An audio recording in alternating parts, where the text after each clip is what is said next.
E se o sal comum na sua comida fosse um causador silencioso de doenças? E se você o consumisse todos os dias e ele aumentasse sua pressão arterial pouco a pouco? Neste vídeo, vou te mostrar por que o sal, mais especificamente o sódio presente nele, é essencial para a vida, mas por outro lado, pode se tornar um verdadeiro risco para a saúde. Eu vou te explicar como ele afeta o sistema cardiovascular, como funciona exatamente no corpo e no final vou te contar qual é realmente o melhor tipo de sal. É o sal marinho, o sal de rocha, o sal iodado ou o sal rosa do Himalaia? E em que você deve prestar muita atenção quando se trata da qualidade? Nós vamos esclarecer isso já já, então fique comigo até o final.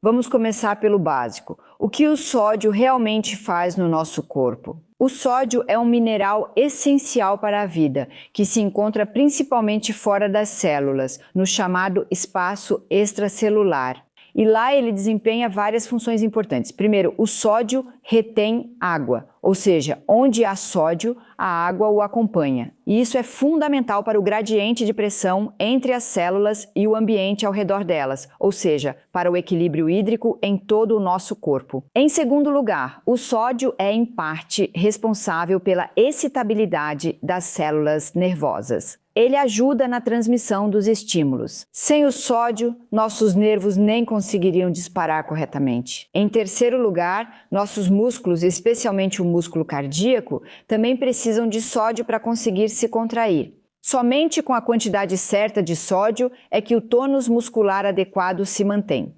Em quarto lugar, o sódio está envolvido no equilíbrio ácido-base, mais precisamente através do chamado tampão bicarbonato de sódio, que garante que o valor do pH no sangue permaneça estável. E então existe um sistema especialmente interessante que é a bomba de sódio-potássio, também conhecida como ATPase de sódio-potássio.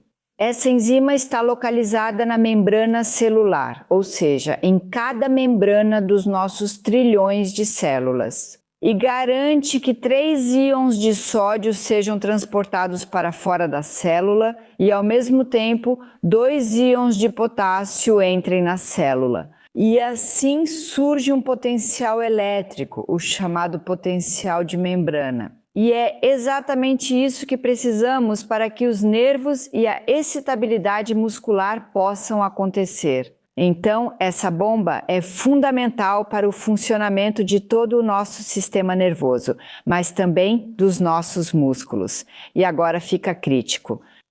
Mas se consumirmos sódio em excesso, a concentração dele no sangue aumenta. E então acontece o seguinte, o sódio atrai água, acabamos de ouvir isso. E ele puxa a água para fora das células para tentar equilibrar a concentração novamente. As células realmente encolhem de alguma forma nesse processo e o tecido como um todo perde elasticidade. E claro, o contrário também acontece. Quando o nível de sódio no sangue diminui, a água entra nas células, o que pode causar inchaço. E esse equilíbrio delicado é extremamente importante. Tudo isso é controlado por 2 hormônios, só para que você já tenha ouvido falar disso em algum momento. São eles, aldosterona e ADH.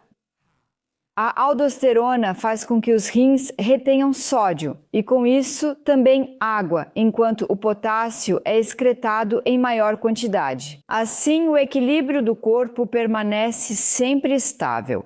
Isso, claro, se não bagunçarmos tudo com a nossa alimentação. E o segundo hormônio, o ADH, é o chamado hormônio antidiurético, que é produzido no cérebro.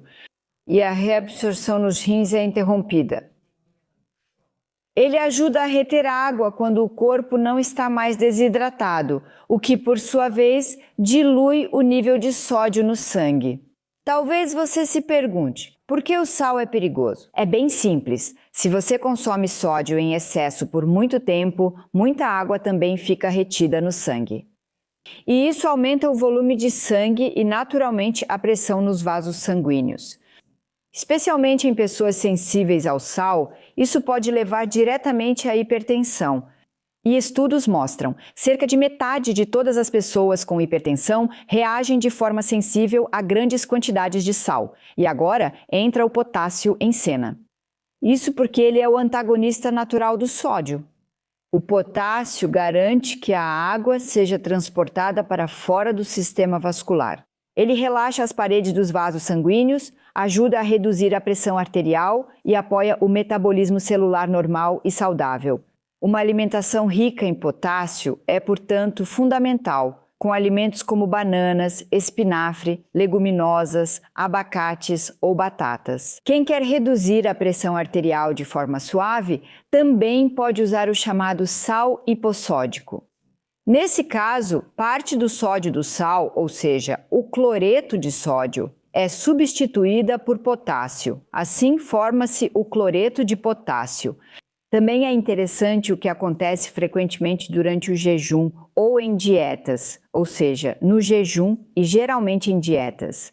Quando você come menos, nos primeiros dias você perde principalmente água, ou seja, não é gordura. E junto com essa água você automaticamente perde sal também. E isso pode ser o motivo pelo qual, em pessoas com pressão alta, a pressão arterial costuma se normalizar de forma perceptível durante os períodos de jejum. Eu já vi isso tantas vezes com meus pacientes que durante o jejum conseguiram atingir uma pressão arterial totalmente normal e por isso tivemos que ajustar a medicação. Então, se você for uma pessoa com pressão alta e quiser fazer jejum, converse antes com seu médico para que sua pressão não caia demais e você não fique totalmente cansada. Porque, na verdade, o jejum pode significar que você tenha picos de energia, pelo menos depois do terceiro dia. Só queria dizer isso. Vamos continuar. O sal tem um impacto direto na sua circulação. E agora vem a grande pergunta. Qual sal é realmente o certo? E realmente existem grandes diferenças. O sal de mesa refinado comum é composto quase totalmente de cloreto de sódio puro, sem minerais significativos, mas muitas vezes contém agentes antiumectantes e às vezes também iodo adicionado. Para pessoas com doenças da tireoide não é o ideal. As pessoas que têm problemas na tireoide sabem que precisam tomar cuidado com isso, mas também existem doenças em que é necessário o iodo, então não é tão simples assim. Por favor, conversem sobre isso com o seu médico. E aí temos o sal marinho, parece realmente muito bom e natural à primeira vista. Mas, infelizmente, hoje em dia ele já costuma conter microplásticos, dependendo da origem. E agora vamos falar sobre o sal do Himalaia, que é tão bonito de se ver. Ele contém vestígios de minerais. Ele também não é refinado, mas eu acho muito caro e ecologicamente não é o ideal, porque precisa percorrer um longo caminho até chegar aqui. E por isso, minha recomendação é claramente um sal de pedra de alta qualidade, natural, não refinado e livre de aditivos, de uma fonte confiável. Ele também contém pequenas quantidades de cálcio, magnésio e oligoelementos, e você recebe o que precisa sem sobrecarga. Sim, e quanto disso é saudável? A recomendação oficial é não mais do que 5... Bem, talvez até 6 gramas de sal por dia, e isso equivale a mais ou menos uma colher de chá. Quem consome alimentos frescos, à base de plantas, ricos em potássio e com atenção ao consumo de sal, consegue lidar muito bem com isso. A conclusão disso é, o sal não é necessariamente ruim, ele é até essencial para a vida. Mas a quantidade e a qualidade são o que importam, então escolha um bom sal de rocha puro. Combine-o com bastante potássio de alimentos naturais e seu corpo vai te agradecer. Observe também como sua pressão arterial pode reagir à redução de sal e mudança na alimentação, especialmente se você tem pressão alta. Muitas pessoas salgam, não importa se já provaram antes ou não. E é demais. Mais de 5 a 6 gramas de sal é simplesmente demais. Pouquíssimas pessoas sabem disso. E o sal pode causar muitos problemas no corpo, por isso compartilhe este vídeo, porque todo mundo deveria saber disso. E se você compartilhar isso, vai receber agradecimentos por isso.